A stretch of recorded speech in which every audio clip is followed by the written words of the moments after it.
Bismillahirrahmanirrahim. Assalamualaikum warahmatullahi wabarakatuh. Tabibun, salam sejahtera untuk kita semua. Hai, apa kabar kalian semuanya? Ibu berharap semoga kalian selalu sehat walafiat serta selalu dalam lindungan Allah SWT. Yap. Gimana nih? Masih pada happy kan? Pastinya dong. Jangan lupa terus berdoa apapun keadaan kalian.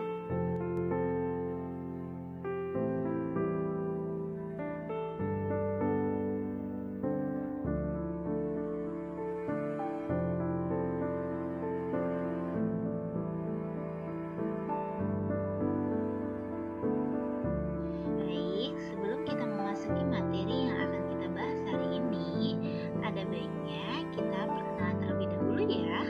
Perkenalkan, nama Ibu Novita Ayu Bustari SPD. Ibu mengajar di Bimbingan dan Konseling. Sekolah Ibu di SMK Swadipa II Natar, Lampung Selatan. Ada yang tahu nggak nih? Nah, kira-kira materi apa yang akan kita bahas hari ini ya? Ya, benar sekali. Di sini Ibu akan membahas tentang tips mengatasi kejenuhan belajar saat pandemi. Ada yang tahu bagaimana caranya? Yuk, sama-sama kita saksikan. Baik, kira-kira dari materi judul yang disampaikan tadi, kalian tahu nggak sih kenapa Ibu mau membahas tentang materi tersebut? Ada yang tahu? Kita pikirin bareng-bareng ya, alasan apa sih kenapa kok Ibu bisa membuat materi ini? Ya, benar sekali, kejenuhan dalam belajar. Ya, mungkin hampir semua orang pernah mengalaminya. Sama halnya dengan kita nih. Gak tahu kemarin, gak tahu lusa, ataupun gak tahu sekarang. Yang pastinya sekarang ini banyak banget siswa yang sedang mengalami kejenuhan belajar di saat pembelajaran daring maupun luring. Sampai-sampai tingkat motivasi belajar siswa di masa pandemi ini menurun dikarenakan siswa mengalami kejenuhan dalam belajar. Wah, cukup prihatin juga ya. Ya, benar sekali. Karena rasa jenuh yang terus menghantui, ada loh beberapa siswa yang lebih memilih untuk bekerja dan demi menghilangkan rasa jenuh yang dirasakannya. Wah, ada benarnya juga sih, tapi kok sampai segitunya ya? Yuk kita lanjutkan aja. Rasa jenuh dalam belajar tentu tidak ada solusi untuk menghilangkannya. Berikut ini ada beberapa tips untuk mengatasi kejenuhan belajar saat pembelajaran di masa pandemi. Sama-sama kita pelajari ya, dan sama-sama kita teliti nih, kira-kira cocok nggak ya untuk diri kita? Mari, yuk mari.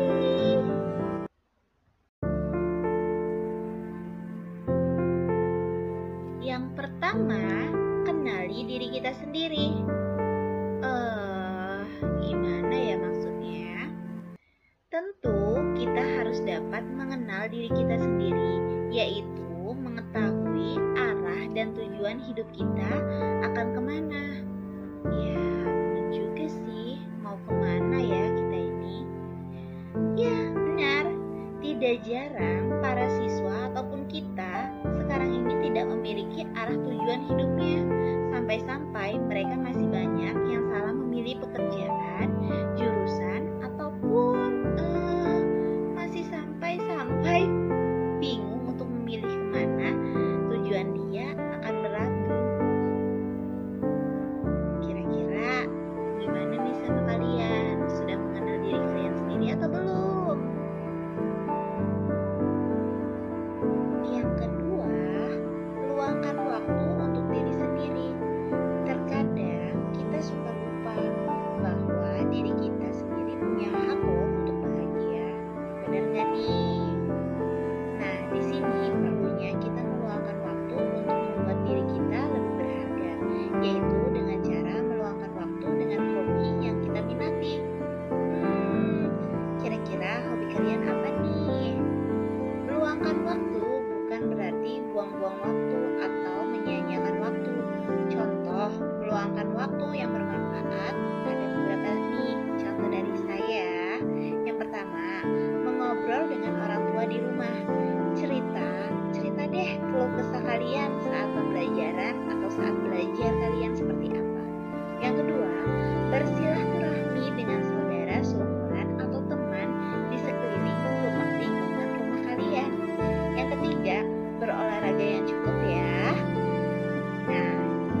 agar lebih semangat ketika kita sedang mengalami rasa malas. Dan walaupun kita sedang mengalami kesulitan dalam belajar, kita dapat berdiskusi dengan teman sebaya kita.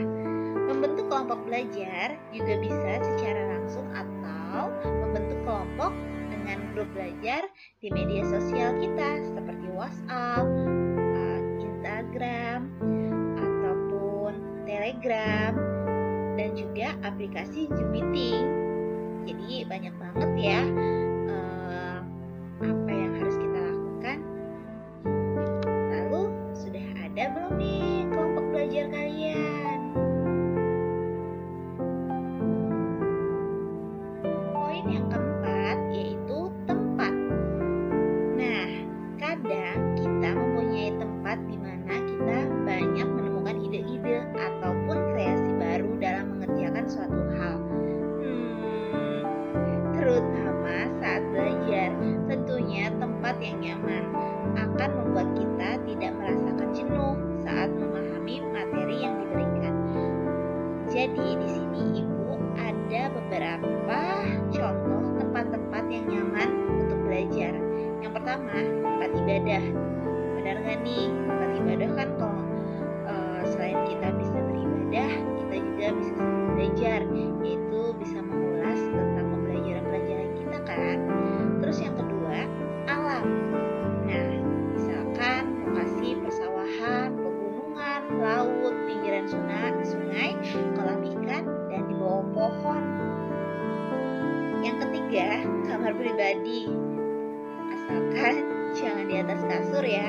Kalau di atas kasur, lihat bantal, pengen tidur deh. Ya, kita alternatifkan jangan sampai seperti itu ya, teman-teman.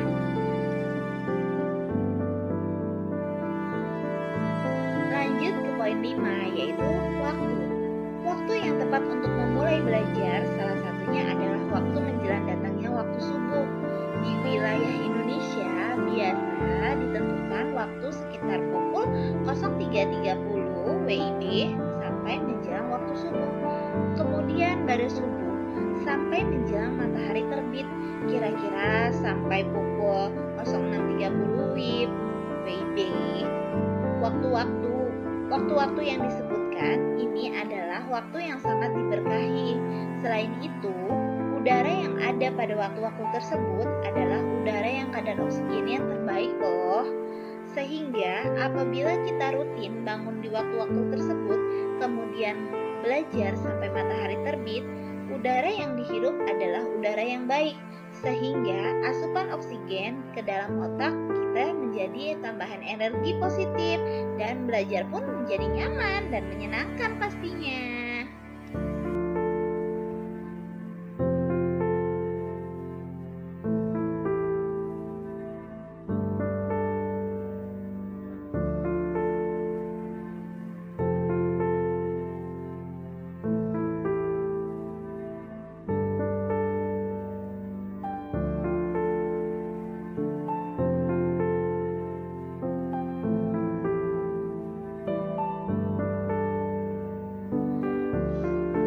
Poin ke-6 yaitu metode belajar.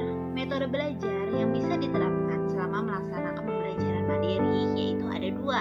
Yang pertama, metode pembelajaran eksakta, dan kedua, pembelajaran non-eksakta. Pembelajaran eksakta itu ada beberapa poinnya.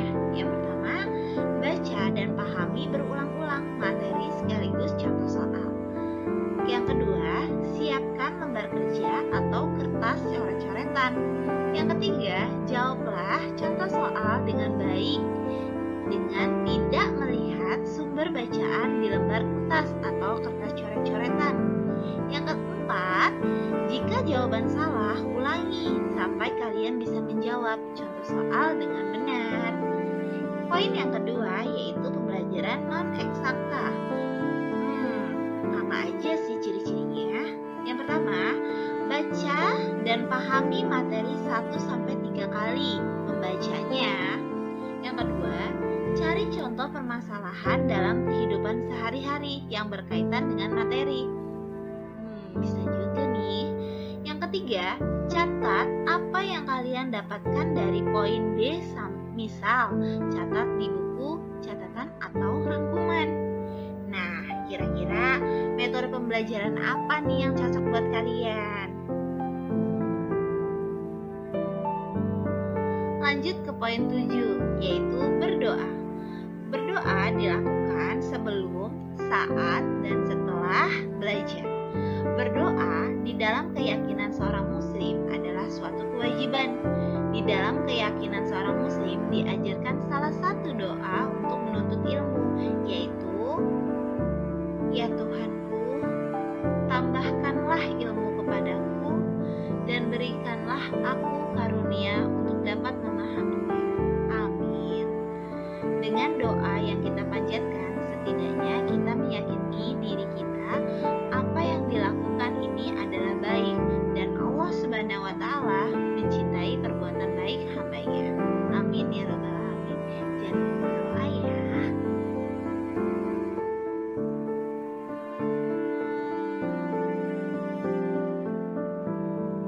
Deng deng deng deng. Yang terakhir adalah poin 8, yaitu self reward. Terdapat beberapa cara membuat diri sendiri merasa senang. Salah satunya dengan cara pemberian self reward, yaitu suatu penghargaan kepada diri sendiri yang pantas kamu nikmati atas apa yang telah kita raih.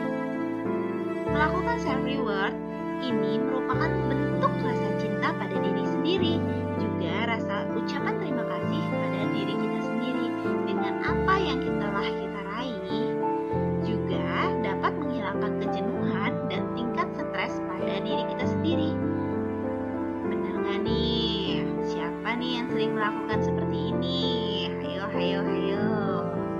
Yakinlah bahwa diri kita sendiri ini bermanfaat dan memiliki kelebihan dan dengan tanpa merendahkan orang lain.